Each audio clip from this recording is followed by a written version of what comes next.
Welcome to a special edition of our In the Money podcast for KeenelandSelect.com. I'm Tom Leach, along with Keeneland's director of simulcasting, Jim Goodman, and we're going to take a look at the two graded stakes races on the Friday card at Pimlico for Preakness Eve, and also take a look at their all-stakes late pick 4. So, Jim, let's start with the 10th race. It's the Grade 2 Black-Eyed Susan for 3-year-old fillies at a mile and an eighth, and nice, pretty well-matched group here. I didn't see any standouts. How did you see this one? Yeah, it's well matched. I don't know that there are any 3-year-old standouts. None of them come out of the Oaks to run back in 2 weeks. But it is a well matched group, and I thought in handicapping the race, there's a 90% chance of rain for Friday. The last I've heard, we're taping this, of course, on Wednesday, and the last I've heard, it's a 90% chance of rain. So I handicapped for an off track, and I really couldn't find a filly here with proven off track ability. Shannon Nicole is my very, very lukewarm pick. She should be able to adapt to a sloppy track off her turf form, and I'm just kind of taking a stab there. I think she's good enough. Mike Smith rides her for Michael Maker. You throw out the Bourbon Oaks at Turfway when she apparently didn't like the poly track, and her form looks pretty good. But when we talk about pick 4 in a few minutes, I'm going to go very deep here. Stop Charging Maria is going to get a lot of play. Exits the Grade 3 Fantasy at Oaklawn.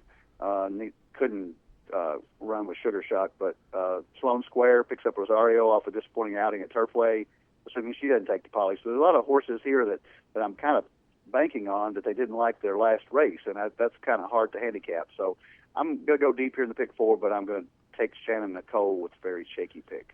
I kind of like Sloan Square quite a bit in here, mainly because I just couldn't find any pace in this race. All of these fillies seems like want to come from off of it to some level, and Sloan Square should be on the lead in here. And there's a story that Marcus Hurst did in the Racing Forum this week about how it's been just next to impossible to close along the inside at Pimlico. So this horse is drawn to the outside and not have to worry about closing, but it's going to be out in the middle part of the track's apparently been the better part. And the closers that I'm going to mention, I would hope would find their way off the rail out to the middle of the track if it continues to play that way. And certainly, a rainy day could affect that. But Sloan Square, because of the pace issue for me, and the pedigree, she hadn't been farther than a mile, but that was her first time around 2 turns last time in the Oaks at Turfway, and so maybe she's distance challenged, and that's what got her.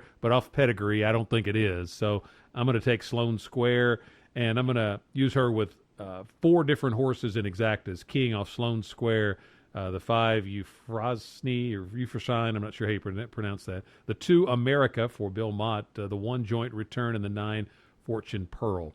12th race is the Grade 3 Pimlico Special, mile and 3/16 for 3-year-olds and up. And you've got Pletcher has a couple in here, Golden Lad and Revolutionary.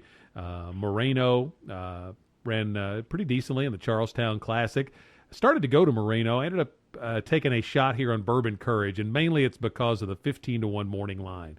This horse has a tendency to come up short, but some of his best races have been at a mile and an eighth.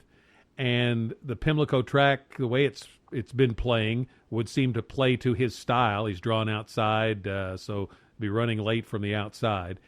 And mainly at 15-1, this horse has been favored in 3 of its last 4 races. Now, if you get somewhere around 15-1, that's enticing me. And this is a horse he's had a lot more seconds and thirds than wins, which keeps me from being too confident in him. But for the 15-1 price, I'm going to try Bourbon Courage.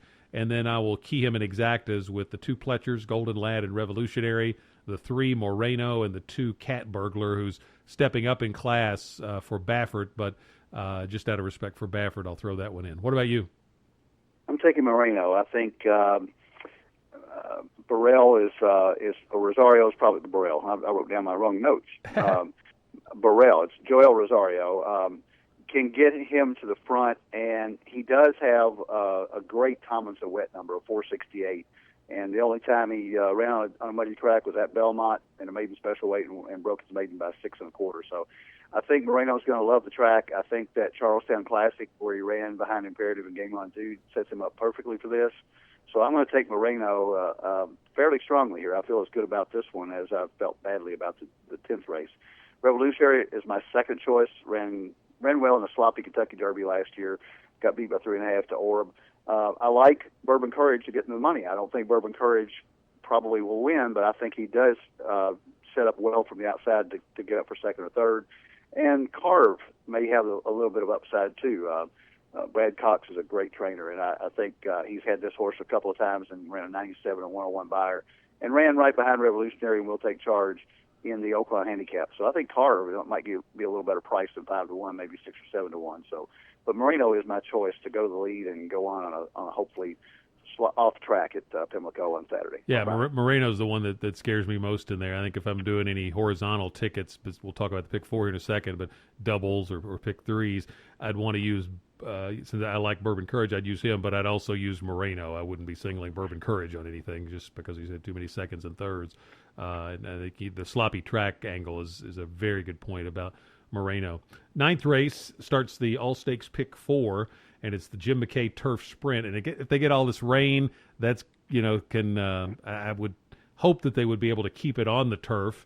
My guess is they probably will as a stake, but other turf races probably would come off. But, this, I got to use Ben's Cat in there. And Great Attack, first start of the year, but has some back class. And then Wicked Tune was the other one I used, looking for a little bit of a price and seems to be in really good form. So 8, 1, and 6. Then Sloan Square and America, I'll use 2 in the Black-Eyed Susan. In the Miss Preakness, I'll use Tea Time the 5, Tepin the 6, JoJo Warrior the 8. Not real high on JoJo Warrior, but I'd hate to have Baffert beat me if I was live in the pick 4. And then I'd use Moreno, Bourbon Courage, and Golden Lad and Revolutionary. And, if I did a second pick 4, I'd probably go deeper in the Black-Eyed Susan and just stick with Moreno and Bourbon Courage in the Pimlico Special. One thing I would add about the Miss Preakness and Tea Time, who's 7-2 in the morning line, I interviewed Michael Matz for one of the YouTube interviews I did during the Keeneland meet she was running, I think, in the Beaumont. And I know he said that wasn't where they want. She didn't run particularly well, but he said they didn't really want to run her in that tough a spot. But that they just the other race they wanted to use as a prep probably for this spot didn't fill, and so they just had to go ahead and run her in there. So I think she ought to run a lot better this time out. What's your late pick 4 ticket look like? Well, my late pick 4 assumes that they're going to be on the turf in the first race with this turf sprint, and if they are, I would use the 1 Great Attack, the 3 Bold Thunder, and probably would add certainly use Ben's Cat either way. But if they take them off, I like Smash and Grab, the 2 horse. If they go off the turf, the horse has won 7 of its lifetime races on the dirt, and I think it sets up well for an off the turf for Smash and Grab. So I would use 1, 3, 8. Probably just go ahead and add the 2, assuming that that could be off the turf. Then in the second race, I would go deep with the 2, 3, 4, 5, 8, 9. Then in the third race, I would use 5, 6, 7, 8. JoJo Warrior is my top pick there, with Tepin got a good shot, and I like Tea Time as well. And I would single Moreno in the Pimlico Special. So a fairly inexpensive ticket, but go deep in the Black-Eyed Susan. And then on Saturday, we're going to do our podcast that we normally do on stakes races, and we're going to look at the stakes races across the country. Most of them will be at Pimlico, and then we'll do a separate podcast just on how we'll play the Preakness. So we'll have 2 podcasts for you coming up for the Saturday racing card, mostly focusing, of course, on Pimlico for Preakness Day. And don't forget, Preakness Day is a big day at Keeneland, as a lot of folks like to come out and picnic and watch the races and handicap and get caught up in the festive atmosphere. And where's for folks that haven't maybe been out for simulcasting but might be coming out, say, for this day, Jim, tell them about the changes. We have some changes in our main simulcasting area, and it's the equestrian room plus Brats and Brew on the first floor trackside. On Preakness Day, however, we'll have pretty much the entire facility open. We'll have the first floor open near the paddock. We'll have almost the entire second floor, including the mezzanine bar and the sports bar, and then seating on the third floor as well. The Preakness is somewhat in size of crowd like the Oaks crowd here, so we will have most of the facility open and plenty of clerks. I think we work like 80 clerks on Saturday. I wanted to add, too, Tom, that there's a couple of new wagers, or one certainly new wager called the Preakness Pick 3, which ties up I think it starts the Pimlico Special on Friday, and 2 races on the Preakness card, the ending, of course, with the Preakness. And then there's also the Pimlico Special Preakness Double. So if you like something in Friday's card, you can tie it up somewhat like the Oaks Derby Double. Pimlico is copying that Churchill wager. And we'll, as I said, be back with podcasts for who we like in the Preakness, so you can go from that and this one and kind of make your plays for some of those 2-day wagers. Best of luck on your Friday wagering for the card at Pimlico. And this is the In the Money podcast for KeenelandSelect.com.